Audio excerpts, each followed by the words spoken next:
শ্রম দপ্তরের পক্ষ থেকে আজ জয়ন্তিকা চা বাগানের ১৩৪৫ জন শ্রমিকদের মধ্যে থেকে ৬০০ জন শ্রমিকদের হাতে শ্রম দপ্তরের শ্রমিক আইডেন্টিটি কার্ড তুলে দিলেন বিল্ডিং ও নির্মিত বোর্ডের চেয়ারম্যান ঋতব্রত বন্দ্যোপাধ্যায়।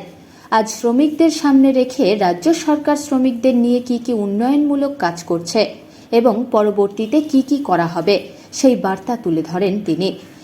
আজকে এখানে ১৩৪৫ জন আছেন, ৬০০ জনকে আজকে দেওয়া হচ্ছে, আর বাকি যে হচ্ছে রেসিডিউটা থাকছে সবাই এখনও ছবি তোলেননি। ছবি তোলবার ব্যবস্থা হয়েছে, আগামীকাল এবং আগামী পরশু সারাদিন ধরে ছবি তোলা চলবে। তারপর হচ্ছে আমরা ১৬ তারিখ লেবার ডিপার্টমেন্টের তরফ থেকে এখানে দেওয়া হবে। আর ছবি কেউ না তুললে সেটা তারপরে দিতে হবে, কিন্তু প্রধান যা বোঝা যাচ্ছে যে দুদিনে ৬০০ ছবি উঠেছে, তো আগামী দুদিনেও বাকিটা উঠে যাবে। আরেকটা বিষয় দাদা, আপনি বললেন হেলথ সেন্টার এবং ক্রেশার তৈরি করা হচ্ছে, এই বিষয়টা যদি একটু জানান। হেলথ সেন্টার ক্রেশ এগুলো তো মাননীয় মুখ্যমন্ত্রী অলরেডি তার শিলান্যাস করে দিয়েছেন।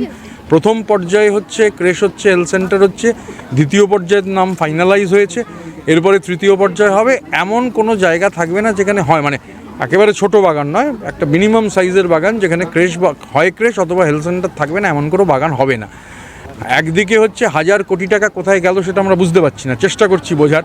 ২ বছর আগে শুনেছিলাম ১,০০০ কোটি টাকা কেন্দ্র দেবে, তো এবারের বাজেটে তো দেখলাম চা বাগান শব্দটা নেই। এখানে রাজ্য সরকার হ্যাঁ ওরা টাকা দিচ্ছে না ঠিকই, কিন্তু সামাজিক দায়বদ্ধতার যে উদ্দেশ্য সেটা নিয়েই এই কাজগুলো হচ্ছে।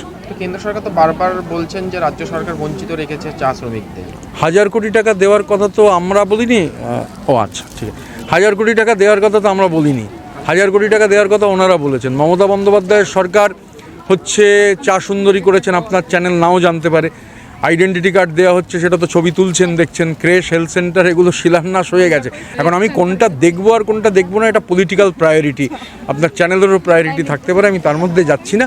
কিন্তু ওই যে বললাম যে ১,০০০ কোটি টাকা যে দিচ্ছে না, এটা যদি আপনি না দেখতে পান বা এইবার বাজেটে গোটা বাজেটে কোনো টাকার উল্লেখই নেই, চা বাগান শব্দটারই উল্লেখ নেই, তো এগুলো তো কেন হচ্ছে নিশ্চিতভাবে যারা এখানে আছেন মন্ত্রী তো আছেন কেন্দ্রীয় সরকারের, তারা বলতে পারবেন।